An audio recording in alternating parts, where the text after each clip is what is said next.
तू था भी तू, है भी तू, होगा भी तू।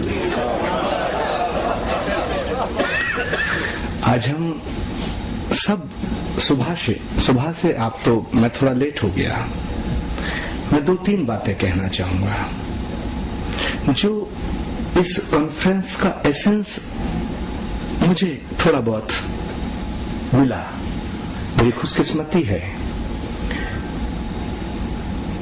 कि मैं उस किताब का जिक्र मैं सुनता रहा जो केवल एक किताब नहीं है बल्कि जिंदगी की फिलॉसफी है। नहजुल बलागा मुझे आज समझ में आया। मैं ये कोई तकरीर करने आपके बीच में नहीं आया हूं। मुझे ऐसा लगता है कि हजरत अली ने अपनी जिंदगी में जो उस वक्त सोच लिया वो आज बिल्कुल आप पैमाना लेके देखिए जिंदगी पे फिट बैठता है। ये कितनी बड़ी बात है। मैं आपसे पूछना चाहता हूं इस तकनीकी युग में, इस टेक्नोलॉजी के पीरियड में, कि आप कल तक का भी नहीं बता सकते और कल का छोड़ो एक पल का नहीं बता सकते। और मौलाए कायनात हजरत अली ने सैकड़ों साल बाद जो सोचा उस समय वो आज हो रहा है। क्या हो रहा है? उनकी एक बात में जो मुझे पता चली, जिस पर मैं फिदा हो गया, कि जिस समय उनको खंजर मारा गया तो नमाज में थे, और जिस समय खंजर मारने वाले इब्ने मुल्जिम को लोगों ने पकड़ लिया तो उन्होंने देखा कि उसके चेहरे पे बदहवासी है और होंठ सूखे हुए हैं। कितना बड़ा मैसेज है ये कि जिस इंसान को मालूम हो कि तेरी जिंदगी खत्म करने वाला ये है, उस इंसान का ज़र्फ देखिए, धीरज देखिए, हौसला देखिए और कलेजा और मर्तबा देखिए कि उसने कहा कि इसे शरबत पिला दो, लगता है इसे प्यास लगी है रमजान से, रोजे से। ये कोई आम बात नहीं है। ये सुनने में छोटी लगेगी, मैं भी कह के चला जाऊंगा। इस पर सोचना। अभी ये जो बात हो रही थी कि इसको हम सुबह से शाम तक हम बैठे लेके क्या जा रहे हैं, तो मुझे ऐसा लगता है कि उनका ये मैसेज है कि एक तो जो आपको नुकसान भी पहुंचा रहा है उसको भी कोई कारण होंगे। वो क्यों पहुंचा रहा है? क्या ऐसा ही है जो दिख रहा है? उसके पीछे क्या है? इसकी भी पहचान होनी चाहिए। आज का जो हालात है, जो मैं समझ पाया हूं, जिस तरह हमारे यहां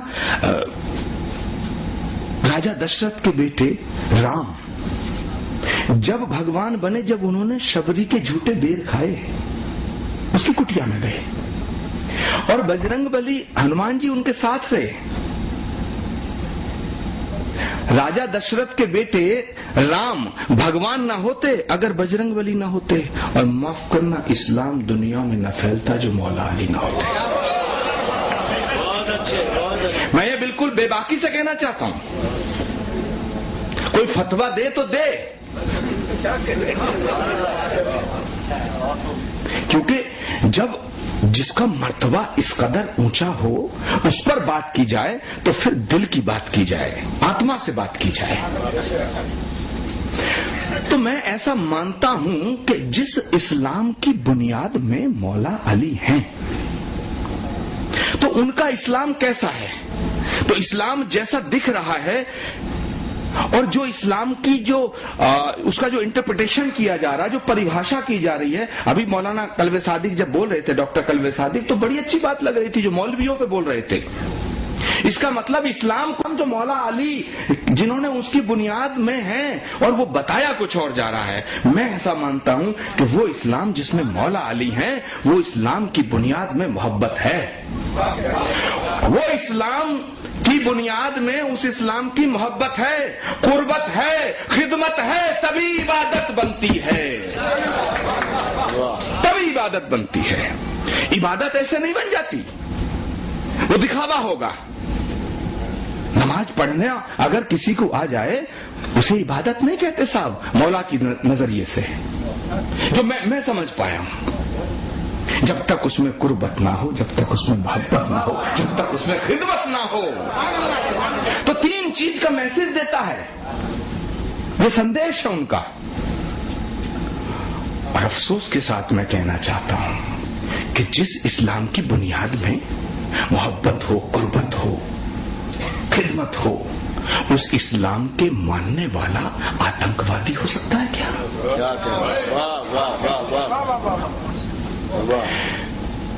अगर कोई कहता है कि मैं इस्लाम को मानता हूं और आतंकवादी हूं, तो माफ करना, मैं कहता हूं कि वो मुसलमान नहीं है, और जो मुसलमान है वो आतंकवादी हो नहीं सकता, और जो आतंकवादी है वो मुसलमान हो नहीं सकता। जो आतंकवादी है वो मुसलमान नहीं हो सकता, और जो मुसलमान है वो आतंकवादी नहीं हो सकता। फिर एक आदमी वो है जो गोली मारता है, एक आदमी वो है जो गोली खाता है, एक आदमी वो है जो गोली मारता है, एक आदमी वो है जो गोली खाता है, एक आदमी और है जो न मारता है न खाता है। ये गौर करने में सब आपके सामने कहना चाहता हूं। पूरी दुनिया की सियासत, एक आदमी वो है जो गोली मारता है, एक आदमी वो है जो गोली खाता है, एक आदमी और है जो गोली मारता है न खाता है। ये तीसरा कौन है? फिर भी दुनिया की सियासत मौन है। ये तीसरा कौन है जो हमारी जिंदगी से खेल रहा है? इस पे भी विचार होना चाहिए, और शायद इस किताब में इसका भी जिक्र कहीं ना कहीं जरूर मिलेगा। मैं एक बात और कहना चाहता हूं कि किसी चित्रकार से कहो कि हम तुझे बड़ी मोहब्बत करते हैं लेकिन तेरे चित्रों से नफरत करते हैं, तो क्या वो चित्रकार तुम्हें कभी प्यार कर पाएगा? किसी शायर से कहो कि हम तुझे मोहब्बत करते हैं, तेरी गजलों से नफरत करते हैं, तो क्या उस शायर के नजदीक कभी पहुंच पाओगे? किसी माली से कहो हम तुझसे मोहब्बत करते हैं, तेरे इस बगीचे को प्यार नहीं करते, क्या उस माली को कभी पहुंच पाओगे उसके नजदीक?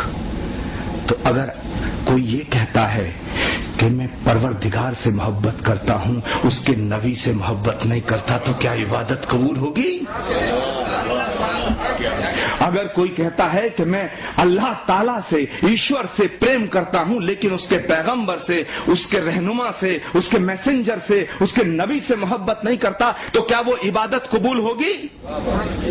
और अगर कोई कहता है कि मैं खुदा से भी मोहब्बत करता हूं, उसके नबी से भी मोहब्बत करता हूं, लेकिन उसका नबी जिसे अपनी जिंदगी से ज्यादा मोहब्बत करता है उससे मोहब्बत नहीं करता, तो क्या तेरी इबादत कबूल होगी?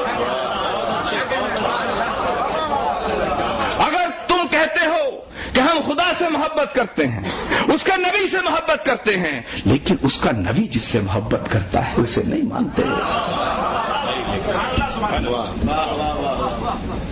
क्या तुम्हारी इबादत कबूल होगी?